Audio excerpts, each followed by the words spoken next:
स्वागत है आप सभी का ज्ञान गंगा में, जहां अष्टावक्र मंद मंद मुस्कुराते हैं, ओशो दिल खोल ठहाका लगाते हैं और हम बस साक्षी भाव से निहारते हैं। शीर्षक: भागो मत, जागो। शुरुआत। कभी सोचा है तुमने कि जीवन के संघर्षों से, इसकी चुनौतियों से भागकर तुम कहां जाओगे? हिमालय की किसी गुफा में, किसी मठ या आश्रम में? तुम सोचते हो पत्नी, बच्चे, दुकान, मकान छोड़ देने से तुम उस चीज से मुक्त हो जाओगे जो तुम्हें असली पीड़ा दे रही है। ओशो कहते हैं, ये पलायन है, संन्यास नहीं। ये भगोड़ापन है, साधना नहीं। असली सवाल बाहर का नहीं, तुम्हारे भीतर का है। असली जंजीरें किसी और ने नहीं, तुम्हारे अपने मन ने तुम्हें पहना रखी हैं। और जब तक मन की पकड़ है, तुम कहीं भी चले जाओ, तुम अपने नर्क को अपने साथ ले जाओगे। भाग 1: संन्यास, पलायन नहीं, जागरण। ओशो एक क्रांतिकारी सूत्र देते हैं, भागो मत, जागो। ये जीवन तुम्हें परमात्मा ने दिया है ताकि तुम इससे गुजरो। ये एक विश्वविद्यालय है, यहाँ बहुत कुछ सीखना है। यहाँ सार और असार का भेद समझना है। यहाँ पदार्थ और चैतन्य की परिभाषा को अनुभव करना है। यहाँ लड़कर, जूझकर, इसी संघर्ष की आग में तपकर ही संभव होगा। जो भाग गया वो कच्चा रह गया। कुम्हार जब घड़ा बनाता है तो उसे आग में डालता है। घड़ा चिल्लाए, रोए, लेकिन कुम्हार जानता है कि बिना आग में पके ये केवल मिट्टी का लौंदा है, घड़ा नहीं। ये संसार उस भट्टी की तरह है। यहाँ की चुनौतियाँ, यहाँ के संघर्ष, यहाँ के रिश्ते, सब तुम्हें पकाने के उपाय हैं। पत्नी से कलह होती है तो तुम सोचते हो पत्नी कलह करवा रही है। ये तुम्हारी भूल है। पत्नी तो केवल एक दर्पण है जिसमें तुम्हें अपना ही चेहरा दिखाई पड़ता है। चेहरा कुरूप है, इसलिए तुम दर्पण तोड़ने की बात सोचने लगते हो। पत्नी छोड़ो, बच्चे छोड़ो, ये सब जंजाल है। ओशो कहते हैं, ये जंजाल नहीं, ये तुम्हारे रूपांतरण का सबसे बड़ा अवसर है। इसी दर्पण में देख देख कर अपने चेहरे को बदलो। उस कुरूपता को हटाओ जो कलह पैदा करती है। भागना तो सबसे सरल है, कमजोर और कायर भी भाग सकता है। जागने के लिए हिम्मत चाहिए, साहस चाहिए। भाग दो, साक्षी भाव, मन से मुक्ति का सूत्र। तो फिर उपाय क्या है? अगर भागना नहीं है तो करें क्या? ओशो कोई मंत्र या जाप करने को नहीं कहते, क्योंकि मंत्र को भी दोहराएगा कौन? मन। और हर दोहराने से मन ही मजबूत होता है, चाहे तुम राम राम जपो या कोई फिल्मी गीत गुनगुनाओ। मन में होना ही अधर्म में होना है। ओशो का एकमात्र सूत्र है, साक्षी। दृष्टा बनो, मन की तरंगों को बस देखो। मन में विचार चल रहे हैं, तुम राह के किनारे खड़े देखने वाले बन जाओ। जैसे सड़क पर गाड़ियां, बसें, हाथी, घोड़े गुजरते हैं और तुम बस देखते हो, ऐसे ही मन के विचारों को देखो। उनसे तादाद में मत बनाओ, उनसे जुड़ो मत। ये दूरी, ये असंगता जैसे जैसे सघन होगी, तुम पाओगे कि मन को तुम्हारी ऊर्जा मिलनी बंद हो गई।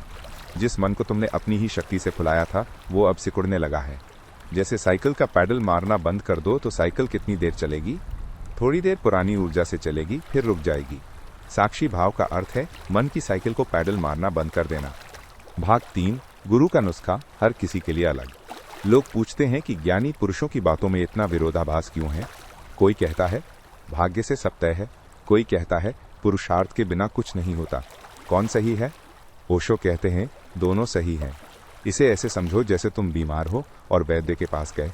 वैद्य तुम्हारी बीमारी देखकर तुम्हें औषधि देगा। किसी और की बीमारी कुछ और होगी, उसे वो कोई और औषधि देगा। सद्गुरु आत्मा का वैद्य है।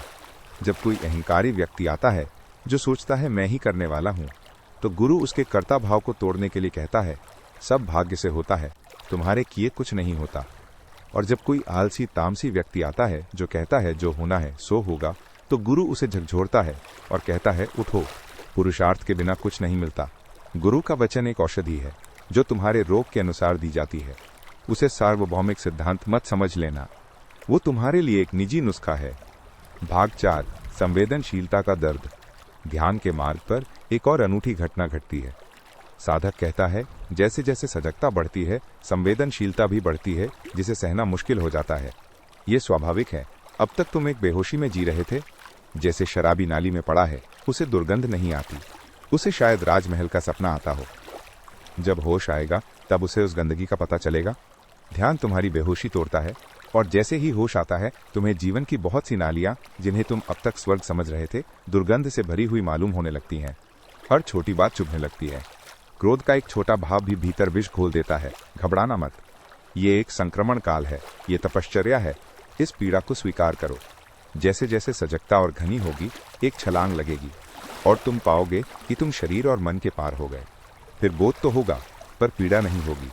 क्योंकि अब तुम जान गए हो कि तुम देखने वाले हो, अनुभव करने वाले नहीं। भाग 5। उत्सव में जियो, लोभ छोड़ो। कई बार साधक के मन में ये भाव आता है कि मैं चूक रहा हूँ, मैं इस गहनता के लिए तैयार नहीं हूँ।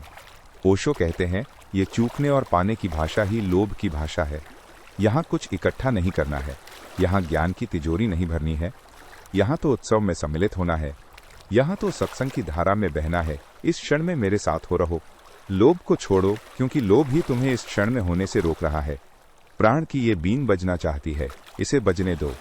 तुम हिसाब किताब में मत उलझो, बस इस उत्सव में, इस महोत्सव में डूब जाओ। फिर कोई चूकना नहीं है, पाना ही पाना है।